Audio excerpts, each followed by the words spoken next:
Hi friends, today we are discuss about human digestive system in the topic human nutrition. Last व्हिडिओमध्ये आपण nutrition म्हणजे काय हे पाहिलेलं आहे. न्यूट्रिशनमध्ये मग इन्व्हॉल्व होणारे वेगवेगळे स्टेप आपण स्टडी केलेले आहेत. आपण कशा प्रकारचा आहार घेतला पाहिजे त्याबद्दल डिस्कस केलेलं आहे. त्याचबरोबर नंतर आपण डायजेस्टिव्ह सिस्टीमला सुद्धा सुरुवात केली होती. मग digestive system are mainly divide into two parts, elementary canal and digestive glands. मग elementary canal are start from the mouth and mouth leads to the buccal cavity. मग बकल कॅव्हिटीमध्ये आपण टीथचं स्ट्रक्चर स्टडी केलेलं आहे. त्याचबरोबर टंग म्हणजे काय, टीथ म्हणजे काय आणि पॅलेट हा ओव्हरऑल स्टडी आपण केलेला आहे. आज आपण राहिलेल्या डायजेस्टिव्ह सिस्टीमचा संपूर्ण पार्ट पाहणार आहोत. त्याच्या अगोदर आपण डायग्राममध्ये या डायजेस्टिव्ह सिस्टीममध्ये काय काय पाहणार आहे ते आपण पाहूया. आता mouth lead to the buccal cavity and buccal cavity lead to the pharynx. Pharynx नंतरचा नेक्स्ट पार्ट येतो तो म्हणजे oesophagus. Oesophagus are open in the stomach. स्टमकमध्ये ओपन होतं oesophagus. Stomach is the J shape bag like structure. त्याच्यानंतर stomach नंतरचा next part आहे तो म्हणजे स्मॉल इंटेस्टाईन. इथे आपण बघतो की स्मॉल इंटेस्टाईनमध्ये स्टमक इथं ओपन झालेलं आहे. त्यानंतर small intestine are open in the large intestine. आणि शेवटचा जो पार्ट आहे तो म्हणजे रेक्टम आणि एनस. अशा प्रकारचे डायजेस्टिव्ह सिस्टीमचे पार्ट आहेत आणि हे सगळे आपण इन डिटेलमध्ये आज स्टडी करणार आहोत. मग प्रथम आपण फॅरिंग्स म्हणजे काय हे पाहूया. The buccal cavity lead to the short pharynx. Buccal cavity नंतरचा नेक्स्ट पार्ट कोणता येतो तर फॅरिंग्स. बकल कॅव्हिटी म्हणजे काय, माउथ कॅव्हिटी आपण म्हणतोय किंवा ओरल कॅव्हिटी म्हणतो. आणि त्याच्यानंतर हा जो पार्ट आहे त्याला आपण काय म्हणतो, it is called as pharynx. मग फॅरिंग्समध्ये जर आपण पाहिलं तर it is the common passage of food and air. Food आणि एअरचा हा काय कॉमन पॅसेज आहे.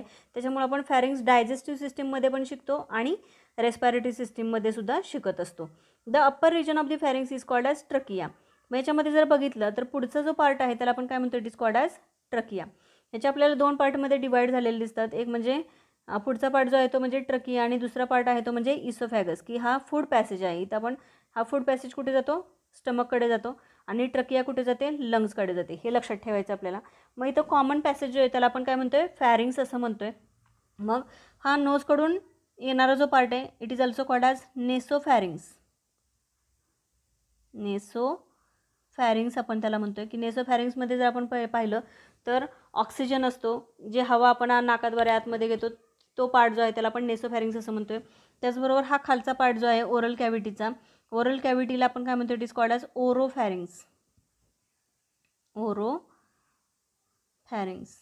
अशा प्रकारचे हे दोन पार्ट इथे खाली आल्यानंतर एकत्रितपणे आपल्याला झालेले दिसतात. आणि जो पार्ट आहे pharynx open into the trachea. Pharynx कुठे ओपन होतं आहे तर ट्रकियामध्ये through and opening is called as glottis.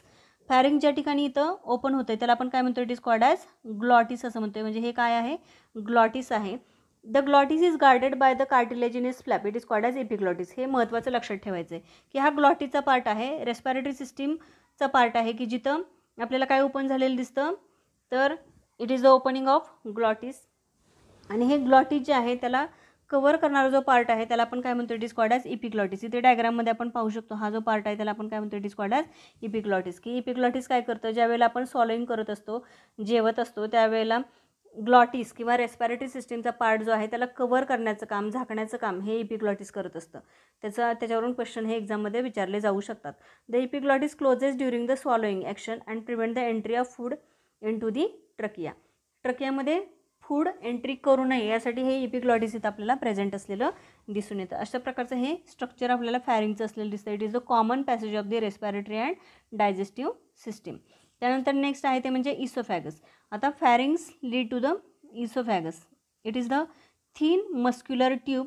It lies behind the trachea. This is 25 centimetre long. किती आहे तर 25 सेंटीमीटर लॉंग एवढं हे इसोफॅगस आहे. Tube passes through the neck. कुठून जाते ती तर नेकमधून जाते. Central aspect of rib Kaij.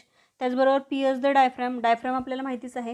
या डायफ्रॅममधून खाली आपल्याला ही इसोफॅगस खाली गेली जाते आणि जॉईन टू द स्टमक. स्टमकला जॉईन होते.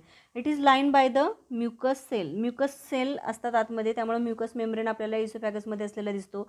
The oesophagus made up of longitudinal and circular muscles. Longitudinal आणि सर्क्युलर मसलपासून ही इसोफॅगस बनलेली आहे. It is the tube like structure. आणि किती आहे तर 25 सेंटीमीटर लॉंग आहे. आणि ह्याच्यामध्ये मेन फंक्शन काय होतं तर रिथमिक कॉन्ट्रॅक्शन आणि रिलॅक्सेशन ऑफ मसल्स हे महत्त्वाचं फंक्शन तिथं होत असतं. आणि त्यालाच आपण काय म्हणतो, it is called as peristalsis असं म्हणतो. आणि it help to passage the food through the oesophagus. आणि इसोफॅगसमधून पुढे फूड जाण्यासाठी हे पेरिस्टाल्सिस आपल्याला झालेलं दिसतं. पेरिस्टाल्सिस म्हणजे काय तर contraction and relaxation of muscles. आणि ह्या पेरिस्टाल्सिसमुळे काय होतं तर फूड हे पुढे ढकललं जातं. इथं कोणतेही एन्झायमॅटिक ॲक्शन आपल्याला फूडवरती झालेलं दिसत नाही. कारण stomach is located in the upper left portion of the abdominal cavity.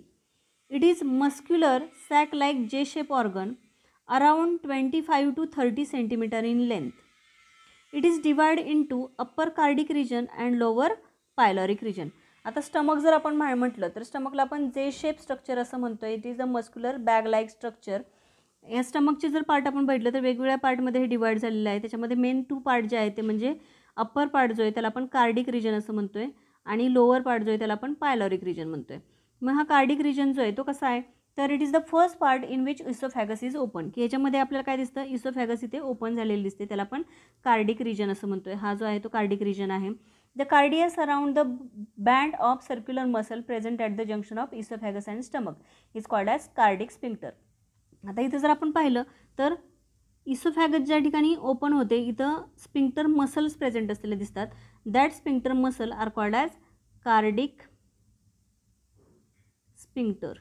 Cardiac sphincter आपण म्हणतो की हे स्पिंक्टर कशासाठी उपयोगाला येतं, काय त्याचं फंक्शन असतं तर it prevent the back flow or regurgitation of food from the stomach to oesophagus. स्टमकमधून परत फूड हे इसोफॅगसमध्ये जाऊ नये यासाठी हे इथं स्पिंक्टर मसल्स प्रेझेंट असलेले दिसतात.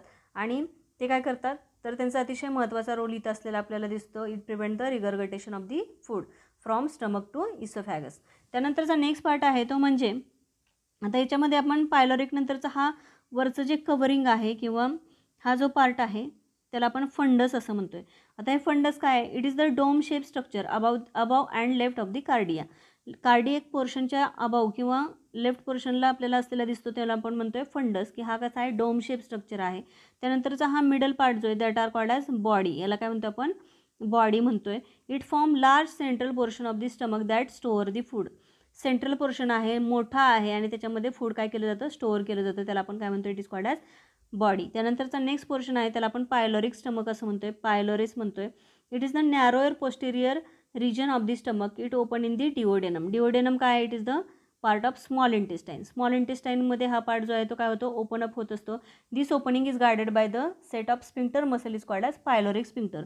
जसं इथं कार्डिक स्पिंक्टर्स प्रेझेंट असतात तसे आपल्याला इथं काय दिसतात स्टमक आणि डिओडेनमच्या मध्ये जे स्पिंक्टर असतात त्यांना काय म्हटलं जातं पायलॉरिक स्पिंक्टर.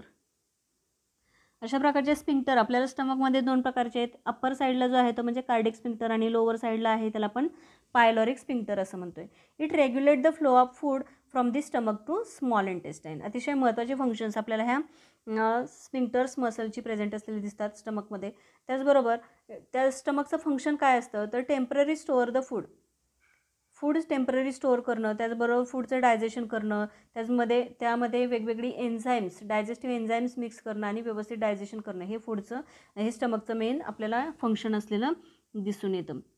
असे हे वेगवेगळे पार्ट्स आपल्याला स्टमकमध्ये पाहायला मिळतात. Small intestine it is about 6 metre long and 2.5 centimetre broad tube. याच्यामध्ये जर आपण पाहिलं तर these are mainly 3 parts. First is duodenum, jejunum and third is ileum. मग डिओडेनम कसं आहे it is 26 centimetre long and U shape structure. आपल्याला माहिती आहे की stomach are open in the duodenum. इथे जर आपण पाहिलं की स्टमक जे आहे ते कशामध्ये ओपन होते डिओडेनममध्ये होते. Duodenum it is the part of small intestine. It is the U shape structure and it is about 26 centimetre in length. एवढी लेंथ आहे त्याची. आणि हे कुठे प्रेझेंट आहे तर it is turn toward the left side of the abdominal cavity below the stomach. स्टमकच्या खालच्या साईडला आपल्याला लेफ्ट साईडला वळलेलं आपल्याला हे अशा प्रकारचं यू शेप स्ट्रक्चर आहे त्याला आपण काय म्हणतो it is called as duodenum. त्यानंतर नेक्स्ट पार्ट आहे तो म्हणजे jejunum. It is about 2.5 metres long. याची लेंथ आपल्याला जास्त असलेली दिसते. It is highly coiled middle portion of the small intestine and it is narrower than the duodenum. लक्षात ठेवायचं आहे की डिओडेनमपेक्षा ते कसं आहे थोडंसं नॅरो आहे. त्यानंतर ileum it is about 3.5 metres long. किती आहे 3.5 मीटर लॉंग आहे. It is highly coiled structure and little broader than the jejunum. मधला म्हणजे जेजुनमचा पोर्शन जो आहे तो मध्ये नॅरो आहे. बाकीचे दोन्ही साईडला आपल्याला डिओडेनम आणि इलियम हे थोडेसे ब्रॉड असलेले आपल्याला दिसतात. The ileum open into the caecum of large intestine. मग लार्ज इंटेस्टाईनमध्ये ही स्मॉल इंटेस्टाईन आपल्याला परत ओपन झालेली दिसून येते. Large intestine it is about 1.5 metre in length and wider in diameter and shorter than the small intestine. म्हणजे small इंटेस्टाईनशी जर आपण कम्पेअर केलं तर इंटेस्टाईनपेक्षा हे कसं आहे, वायडर स्ट्रक्चर आहे आणि त्याची लेंथ स्मॉल इंटेस्टाईनपेक्षा कमी आहे. अशा प्रकारची लार्ज इंटेस्टाईन असते. These are mainly divide into 3 parts. First is called as caecum, second is colon and third is rectum. मग सिकम कसं आहे, it is the small blind sac present at the junction of ileum and colon. It is 6 centimetre in length. अशा प्रकारे अतिशय छोटंसं हे structure आहे की त्याला आपण काय म्हणतो, it is called as caecum. मग हा जो सिकम आहे तर त्याचं स्ट्रक्चर जर आपण पाहिलं तर कसं आहे, तर त्याच्यामध्ये आपल्याला स्मॉल इंटेस्टाईन ओपन झालेली दिसते. ह्याच्या कडेला जर आपण पाहिलं तर आपल्याला एक स्ट्रक्चर असलेलं दिसतं, that are called as vermiform appendix. आता हे अपेंडिक्स जे आहे ते आपल्या बॉडीमध्ये कसं आहे, नॉन फंक्शनल आहे आणि म्हणून त्याला आपण काय म्हणतो, it is called as vestigial organ. मग हे कोणामध्ये फंक्शनल असतं, तर जे हर्बिओरस असतात, हर्बिओरस ॲनिमल असतात त्यांच्यामध्ये आपल्याला हे स्ट्रक्चर अपेंडिक्सचं फंक्शनल असलेलं दिसतं. कारण हर्बिओर जे असतात ते काय करतात, सेल्युलोज खात असतात आणि सेल्युलोज डायजेशन हे अपेंडिक्सचं काय फंक्शन आहे. त्यानंतर नेक्स्ट पार्ट आहे तो म्हणजे कोलॉन. आता कोलॉन काय आहे, caecum open into the colon. Colon is the tube like structure. It consist of ascending colon, transverse colon and descending colon. इथे आपण डायग्राममध्ये पाहू शकतो, हा वरती जाणारा जो भाग आहे त्याला आपण काय म्हणणार, it is called as ascending colon. हा मिडलचा पोर्शन आहे that are called as transverse colon आणि हा खाली येणारा जो पार्ट आहे त्याला आपण काय म्हणतो, डिसेंडिंग कोलॉन. अशा 3 पार्टमध्ये हा कोलॉनचा पार्ट आपल्याला स्ट्रक्चर हे आपल्याला डिवाइड झालेलं दिसतं. Internally it is line by the mucosal cell. म्हणजे सगळी डायजेस्टिव्ह सिस्टीमच जर आपण पाहिली तर आतला जो लेअर असतो त्याला म्युकोसल लेअर आपल्याला प्रेझेंट असलेले दिसतात किंवा सेल प्रेझेंट असलेले दिसतात. त्यानंतर सगळ्यात लास्ट जो पोर्शन आहे, it is also called as posterior region of the large intestine. It is temporary store the undigested waste material.